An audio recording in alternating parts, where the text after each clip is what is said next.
भगवान साथियों नमस्कार। आज जैसा कि गुड मॉर्निंग जैसा कि आप लोग देख ही रहे हैं, हमारे बगीचे में फ्रूट थिनिंग का कार्य चला है और एक आप मेरे हाथ में एक फ्रूट थिनिंग डिस्क को भी देख रहे होंगे। तो बागवान साथियों, बहुत ही महत्वपूर्ण कार्य होता है हमारा फ्रूट थिनिंग का। तो कुछ चीज़ें मैंने आपको दिखाई फ्रूट थिनिंग के बारे में, तो हम बात करेंगे ही। आज कुछ और भी बात करेंगे। आज काफ़ी दिनों के बाद मेरा आना खेत में हुआ। एक फैमिली फंक्शन की वजह से मैं आप लोगों के फ़ोन कॉल्स भी रिसीव नहीं कर पाया, मैसेज SMS के जवाब भी नहीं दे पाया। तो बागवान साथियों, अगर आपको रेगुलर क्रॉप लेनी है तो आपको कहीं ना कहीं फ्रूट थिनिंग पे सबसे ज़्यादा ध्यान देने की आवश्यकता है। मैटर ये नहीं करता कि सेब पहली बार लगे, हर बार लगते हैं, मगर क्या करें, लोग फ़ोन काट के भी फ़ोन करते रहेंगे क्योंकि उनसे ज़रूरी, उनको लगता है कि उनके फ़ोन से ज़रूरी कुछ और चीज़ नहीं रह गई है। तो अगर आपको रेगुलर क्रॉप लेना है, अच्छी क्वालिटी लेनी है, अच्छा साइज़ लेना है, तो आपको डेफिनेटली फ्रूट थिनिंग पे फोकस करना पड़ेगा। कुछ चीज़ें मैंने आपको दिखाई, जैसे कि एक सुंडी आपको मैंने दिखाई स्टार्टिंग में वीडियो में। तो आजकल सुंडी का प्रकोप बगीचों में बहुत ज़्यादा हो चुका है। आज मैं अपनी लेबर से भी पूछ रहा था जो फ्रूट थिनिंग कर रहे, तो इन्होंने बताया कि नंबर्स काफ़ी ज़्यादा आ रहे हैं। मगर फ्रूट थिनिंग का आपको एक बेनिफिट ये भी मिलता है, जो फ्रूट आपका डैमेज कर दिया है इंसेक्ट ने, उसको आप काट के फेंक सकते हैं। मगर अभी भी सुंडियाँ पेड़ों पे है, तो आपको ये देखना पड़ेगा कि अगर आपके बगीचे में मॉनिटरिंग करते हैं आप लोग, तो आपको देखना पड़ेगा कि अगर सुंडी का प्रकोप ज़्यादा है तो आप स्प्रे की ओर जाए, क्योंकि ये बी ग्रेड बना देगा आपका सारे फ्रूट को। तो इसके लिए आपके पास सुंडी के लिए जो भी इंसेक्टिसाइड मिलता है, जैसे एक टाटा कंपनी का टकुमी आता है, एक इफ्को का टेकीबी भी आता है, और ऐसे ऐसे बहुत सारी कंपनीज बनाती है जो स्पेशली सुंडी के लिए प्रोडक्ट्स बनाती है। तो आपको डेफिनेटली उस पर जाना पड़ेगा, क्योंकि बी ग्रेड हो जाएगा और डैमेज कर लेगा वो फ्रूट को। उसके साथ साथ बहुत ज़रूरी होती है मॉनिटरिंग, जो मैंने आपको पहले भी बताया। आप बगीचों में जाइए, देखिए, अगर आपके डैमेज कम है तो आप बिल्कुल भी इंसेक्टिसाइड का इस्तेमाल ना करें, किसी भी प्रकार का। जैसा कि आपने देखा, सकिंग पेस्ट के लिए हमने पहले ही रोगर या टफागौर, सेम चीज़ है दोनों ही, उसकी स्प्रे की थी। तो काफ़ी कंट्रोल में है हमारे एफिड्स और सेला, एपर और पियर सेला काफ़ी कंट्रोल में है हमारे। उसके साथ साथ आपने देखा होगा फ्रूट का साइज़। तो जहाँ भी हमने टाइमली, वैसे मैं अब लेट हूँ फ्रूट थिनिंग के लिए, क्योंकि इतना मतलब हो ही नहीं पाता है, और सेब भी बहुत ज़्यादा लग चुके हैं। जो हमारा फ्रूट है वो 20 mm तक, और कुछ फ्रूट तो 26 mm तक पहुँच चुके हैं हमारे। वैसे फ्रूट थिनिंग आपके 20 mm से नीचे नीचे हो जानी चाहिए। उसके साथ साथ हम बगीचों में देख रहे हैं कुछ पत्तों में मैग्नीशियम की डेफिशिएंसी सी मुझे दिख रही है, मगर मैं शायद आपको यहाँ, यस दिस वन, कुछ इस टाइप के लीव्स भी इस साल काफ़ी मात्रा में है। और अभी फर्स्ट फेज में मुझे ये लग रहा है कि इसमें काफ़ी ज़्यादा मैग्नीशियम की कमी हो चुकी है, जबकि हमने मैग्नीशियम की स्प्रे भी करी थी, और अब हमें मैग्नीशियम भी ऐड करना पड़ेगा अपनी स्प्रेज में। बहुत सारे पत्तियों में ये स्थिति है, और जैसा कि हमने इसमें सीवीड डाला, मैग्नीशियम डाला, तो धीरे धीरे ये प्रॉब्लम भी सॉल्व हो जाएगी, कोई इतना इशू नहीं है। इस साल बहुत अच्छी बात यह है कि वेदर बहुत फेवर का जा रहा है, और मैं वेजिटेशन देख रहा हूँ लगभग 1.5 फीट तक कई जगह पर न्यू ग्रोथ पहुँच चुकी है। बड़े या छोटे कोई भी प्लांट है, तो अच्छी वेजिटेशन की ओर बगीचा जा रहा है। और हमने नाइट्रोजन की एक एप्लीकेशन काफ़ी 2-3 साल के बाद मैंने नाइट्रोजन अप्लाई किया। यूरिया और कैल्शियम नाइट्रेट को मिक्स करके हमने 1 kg के हिसाब से डाला, और बहुत अच्छा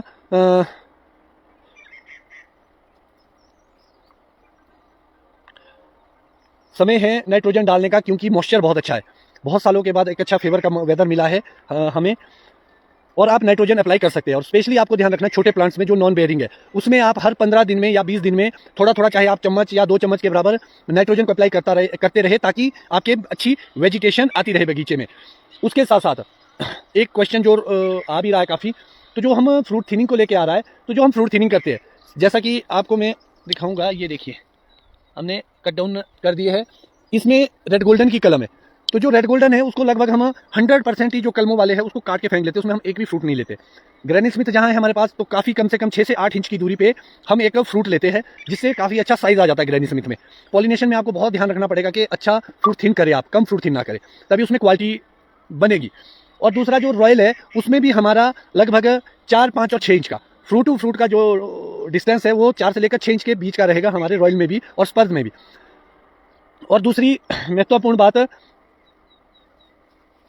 आजकल जो छोटे प्लांट्स है उसमें टूथपिक को लगाने का समय भी आ चुका है। लगभग 5 से 6 इंच तक या 7-8 इंच तक भी ग्रोथ जा चुकी है, तो उसमें आपको छोटे प्लांट्स में टूथपिक फंसाने का भी अच्छा समय है अब। और दूसरी महत्वपूर्ण बात आती है, और मुझे ये लग रहा है कि अब वैसे एचएमओ का समय भी आ चुका है लो हाइट्स में, तो आपको 2 लीटर एचएमओ की स्प्रे भी आप इसमें कर सकते हैं। हम भी करेंगे अभी 2-1 दिन में। तो उसमें मैं तो उसमें स्पेशली मैडन को ऐड करता हूँ ताकि हमारे जो माइट्स है वो काफ़ी कंट्रोल में आ जाए। और अभी से, क्योंकि ये एक अच्छा तरीका है स्टार्टिंग में रोकने का माइट को, क्योंकि मुझे लग रहा है कि माइट भी काफ़ी आएगी अगर ह्यूमिडिटी जैसे ही बढ़ेगी। वैसे अभी अपने बगीचे में मुझे ऐसा कोई सिम्टम दिखा नहीं माइट का, या कहीं मैंने आइडेंटिफाई की है। तो आपको इन कुछ बातों का ध्यान स्पेशली अपने बगीचों में रखना है। और दूसरी महत्वपूर्ण बात, छोटे प्लांट्स में आजकल घास उगने लग गया है, तो स्पेशली आप छोटे प्लांट्स में, वैसे तो बड़े प्लांट्स में भी, अपने तौलिए को साफ करें और सारा घास पट के उसी के अंदर डाल दे, मल्च कर दे, ताकि ग्रीन मल्चिंग हो पाए आपकी। अदरवाइज जो आपके खादें डाली आपने या न्यूट्रिशन डाली है वो कहीं ना कहीं खत्म हो जाएगी या वो घास ले लेगी उसको। तो आपको इस बात का भी ध्यान रखना है।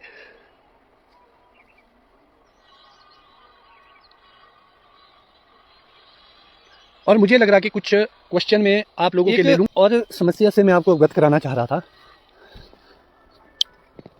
आपको कई जगह पे ये प्रॉब्लम आती होनी, आप देखिए इसका हेड रुक गया है और साइड वाली ब्रांच ग्रो कर रही है। यहां पर भी ये समस्या आपने देखी होगी। कुछ एक प्लांट में आपको अगर मैं दिखा पाऊं, ये देखिए, ये ब्रांच जो आपको दिख रही है। बागवान साथियों, अगर आपको अपने बगीचे में ऐसी कोई समस्या दिखती है तो ज़्यादातर ये डाई बैक है, और जिंक की कमी से भी सबसे ज़्यादा ये आता है। तो जिंक सल्फेट को आप लगभग, अगर छोटा घोल आप बनाएंगे तो 4 किलो जिंक सल्फेट को 50 किलो ताज़ा गोबर के अंदर डाल दे, और उसमें 1 से 2 लीटर गौमूत्र डाल दे। उसको 8-10 दिन तक रहने दे, और उसको क्लॉकवाइज और एंटी क्लॉकवाइज घुमाते रहे बीच बीच में, दिन में 1-2 बार।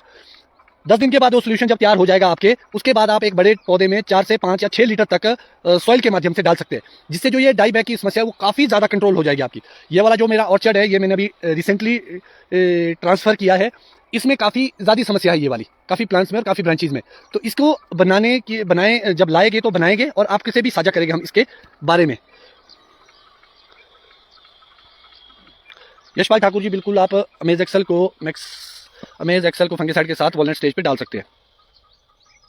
बिल्कुल सतीश गेदटा जी, बहुत ज़्यादा समस्या ग्रीन और ब्लैक एफिड्स की, और जबकि हमने किया भी था रोगर, और काफ़ी कंट्रोल है, वैसे बहुत नहीं है, तभी हमने आपको पहले ही बता दिया था कि इस बार समस्या है।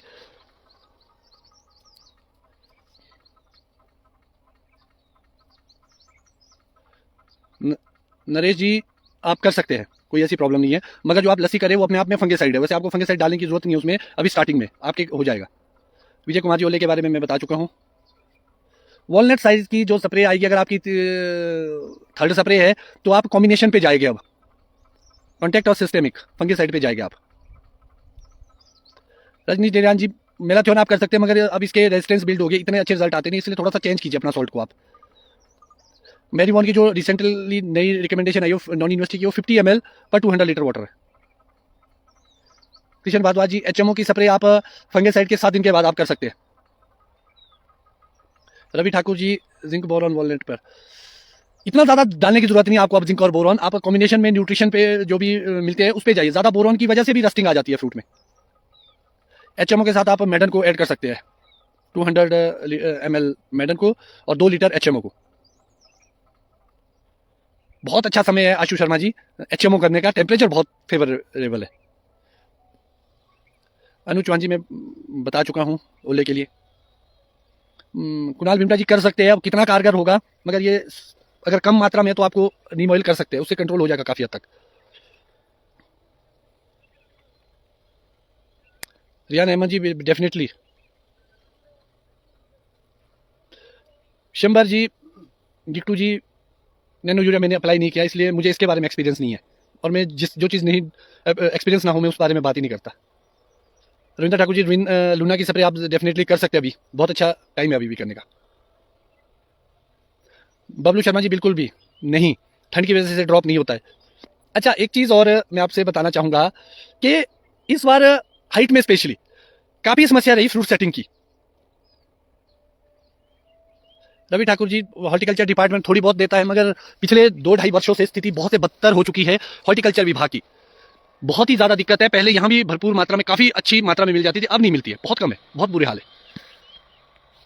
ये तो सरकार के का काम है। सरकार को देखना चाहिए कि लोग कितने परेशान हैं। ना नेट्स की सब्सिडी मिल रही है, ना ड्रिप्स की सब्सिडी मिल रही है, ना दवाइयाँ मिल रही है, और जो स्प्रे आज पड़नी है नौनी के शेड्यूल के अनुसार उसको वो 1 महीने के बाद लाते हैं, वो भी बहुत कम मात्रा में। तो ये बड़ा चिंता का विषय है। और जो फ्रूट की सेटिंग नहीं हुई है बहुत सारे लोगों की, आज मैं भी अपने हाइट वाले ऑर्चर्ड में जा रहा हूँ, आज वहाँ से भी मैं देखूंगा कि हमारी कैसी क्रॉप है, तो इसके बाद जाने वाला हूँ मैं। और जो फ्रूट सेटिंग नहीं हुई है उसका एक बड़ा कारण है, उसका जो सबसे बड़ा कारण रहा वो रहा डस्ट, मिट्टी। जब भी तूफान चलता है, खासतौर पर हवाएं आती है हमारे राजस्थान के ऊपर से होके हिमाचल की ओर, तो एयर में सारी डस्ट होती है, और जैसे ही बारिश आती है उस डस्ट के साथ वो फूल के ऊपर पोलन ट्यूब्स को ही बंद कर देती है। जो इस साल समस्या रही वेदर की, बाकी कोई समस्या नहीं रही। 3 दिन का टेम्परेचर भी थोड़ा बहुत डैमेज कर गया है फ्लावर को, लगभग 64-65 फीट हाइट पे, मगर जो सबसे ज्यादा डैमेज किया वो किया डस्ट ने। तो इस पे तो कोई ना दवाई असर करेगी, ना मधुमक्खियां पॉलन्स ले पाएगी। तो मौसम के साथ तो आप और हम क्या ही कर सकते हैं, मगर किसान तो मेहनत ही कर सकता है और अपने एफर्ट्स डाल सकता है। और इस साल जो फ्रूट की शेप है वो भी बहुत लाजवाब है। अगर मैं पीजीआर की बात करूं तो आपको मैंने वीडियो में भी दिखाए, फ्रूट का साइज बहुत अच्छे के साथ साथ बहुत लॉन्गेटेड है। और जबकि हमने सिंगल ही स्प्रे इसमें करी थी लोअर पार्ट में, और एक हमने अपर पार्ट में स्प्रे करी थी पीजीआर की।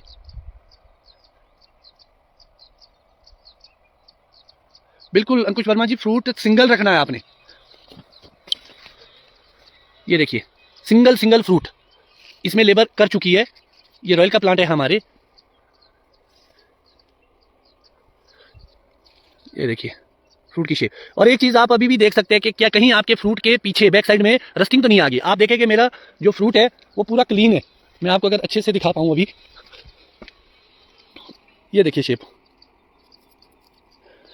आप बैक साइड से देखिए, बहुत सारे लोगों के अभी रस्टिंग आ जाती है। अगर आप देखेंगे मेरे फ्रूट में, तो अभी भी एक भी फ्रूट में कहीं मुझे रस्टिंग नहीं दिख रही है।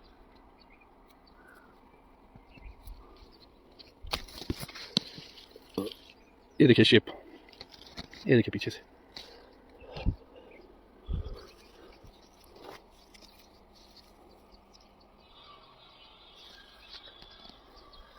ये देखिए शेप। और आप देखेंगे फ्रूट थिनिंग, और मेरी एब्सेंस में हुआ है ये काम।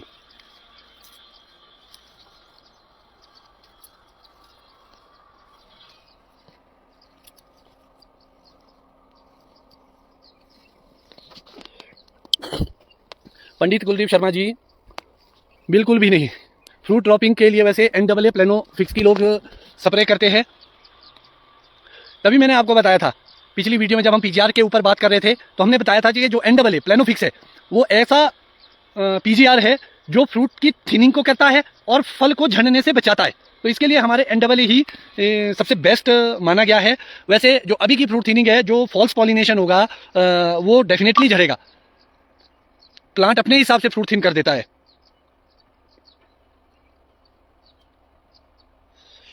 हीरालाल शर्मा जी, कोई भी इंसेक्टिसाइड आप डालेंगे तो डेफिनेटली वो प्रेशर डालेगा आपके माइट पे, क्योंकि माइट को बढ़ावा ऐसे नहीं देते, ये प्रीडेटर को मार देते हैं। तभी हम बोलते हैं कि इंसेक्टिसाइड का इस्तेमाल बहुत कम और बड़ा सोच समझ के करना चाहिए। अब ज़्यादा समस्या हो तभी डाले। अभी हमारे भी काफ़ी फ्रूट्स डैमेज कर दिए है कीड़े ने, मगर फ्रूट थिनिंग का ये फायदा कि हम उसको उसी वक्त कट डाउन करें, काट के फेंक रहे। 2 साल के पौधों में ग्रोथ के लिए यूरिया डालना। विजय जागटा जी, विकी जागटा, ब्रदर मैं कभी भी यूरिया को डायरेक्ट उसमें नहीं डालता हूं। आप इसको कैल्शियम नाइट्रेट के साथ मिक्स करके डालें। अगर आप 1 कट्टा यूरिया का ले रहे हैं तो 2 कट्टे कैल्शियम नाइट्रेट के मिक्स करके डालें, वो ज़्यादा अच्छे रिजल्ट देगा आपको। विजय कुमार जी, आपको कोई भी मिलता है जो आपके इलाके में अवेलेबल हो, मैं कैब मैग डालूंगा बासफोलियर कॉम्पो का, और मेरे पास कोरोमंडल का भी अवेलेबल है, लाया हुआ है मैंने। तो मेरा कोई ऐसा ज़्यादा प्रेशर नहीं रहेगा कैल्शियम को लेके, मगर आपको ये ध्यान रखना कि चिलेटेड और ऑक्साइड फॉर्म में ही स्टार्टिंग में डाले तो ज़्यादा बेहतर है, और स्प्लिट डोजेज में डाले। 30 ग्राम पेटल फॉल पे, या अब बहुत लेट हो चुके हैं लोग, 50 ग्राम से आप शुरू कीजिए, 70 डालिए, फिर 100 डालिए। और कोशिश ये कीजिए कि आप ऐसा कैल्शियम डालें जिसमें के अंदर बोरॉन भी हो और हल्की मात्रा में नाइट्रोजन भी हो, क्योंकि मूवमेंट को फास्ट करता है हमारा बोरॉन। फोक्सिंगर यूबी जी बिल्कुल आप जिंक की स्प्रे कर सकते हैं, मगर कॉम्बिनेशन में आप डालेंगे तो ज़्यादा ठीक रहेगा। उसके साथ आप कुछ और चीज़ें भी ऐड कर सकते हैं, क्लोरोफिल बढ़िया बनेगा जिंक की वजह से। हितेश वर्मा जी आप 4 5 6 स्प्रे डेफिनेटली करें।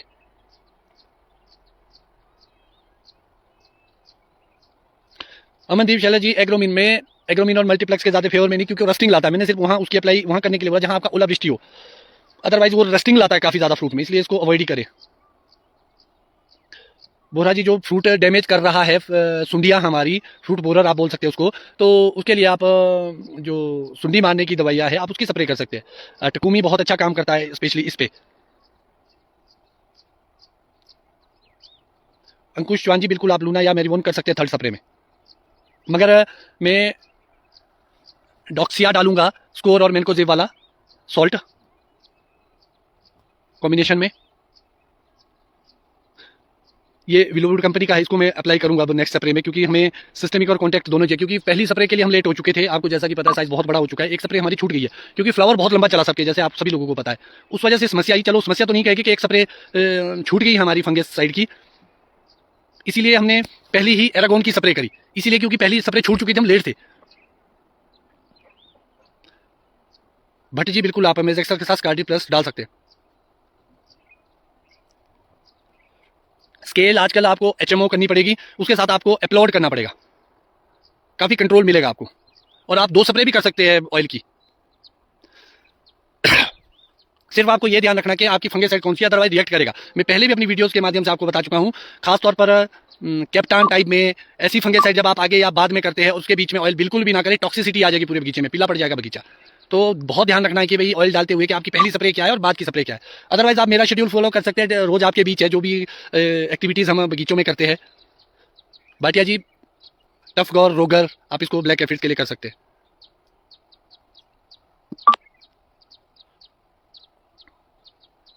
नेगी जी रोगर और टफागौर नहीं मारेगा आपकी फ्रूट बोरर को, वो सकिंग पेस्ट को मारेगा, जितने भी सके, इवन यहाँ तक कि माइट को भी मारेगा फर्स्ट फेज में जो अडल्ट हो चुकी है। आपके वुलिया फीड को कंट्रोल करेगा, आपके ब्लैक रोजिया फीड को करेगा, सेला को करेगा, जो गोंद सा निकालते हैं फ्रूट से, वो उन पे करेगा सकिंग पेस्ट पे काम।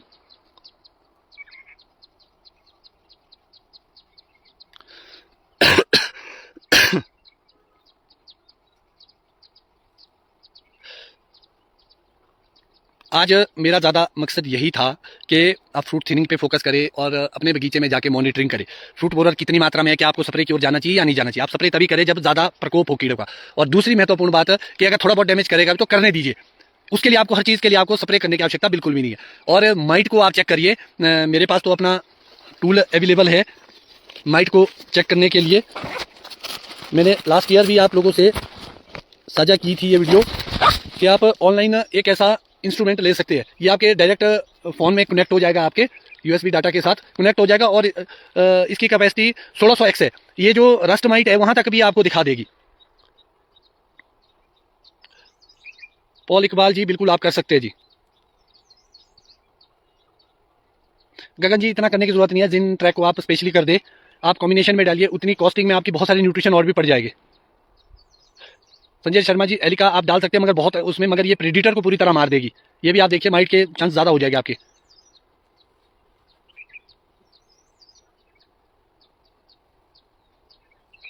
तो बागवान साथियों आज के लिए फिलहाल इतना ही। हमारा फ्रूट थिनिंग का कार्य चल पड़ा है, आप लोग भी अपने बगीचों में फ्रूट थिनिंग करें, जिनके काफ़ी फ्रूट लगे हैं, स्पेशली लो हाइट और मिडल में काफ़ी अच्छा फ्रूट सेट है इस साल। तो आज के लिए फिलहाल इतना ही, नेक्स्ट वीडियो में मिलते हैं आपसे। हो सकता है मैं कोशिश करूंगा कि हाइट वाले ऑर्चर्ड से भी आप लोगों से लाइव से जुड़ूं। चंद्रशेखर जी कर सकते हैं आप। किरण नेगी जी सोलोमन बहुत अच्छी दवाई है, महंगी है, अगर आप अफोर्ड कर सकते हैं तो आप कर सकते हैं डेफिनेटली।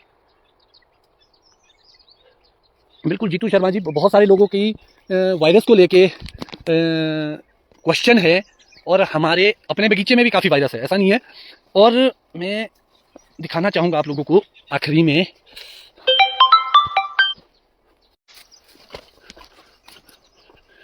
स्पेशली मैं कुछ लोगों को एक मैसेज भी देना चाहूँगा। मेरी भी एक लिमिटेशंस है, फ़ोन उठाने की मेरी भी एक लिमिटेशंस है।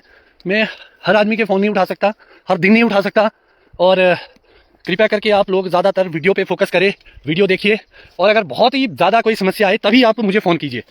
अच्छा नहीं लगता ये बोलना, मगर मजबूरी है और इतनी पॉसिबिलिटी नहीं है कि मैं हर इंसान के फ़ोन उठा पाऊँ। 150 से 200 फ़ोन कॉल्स आते हैं।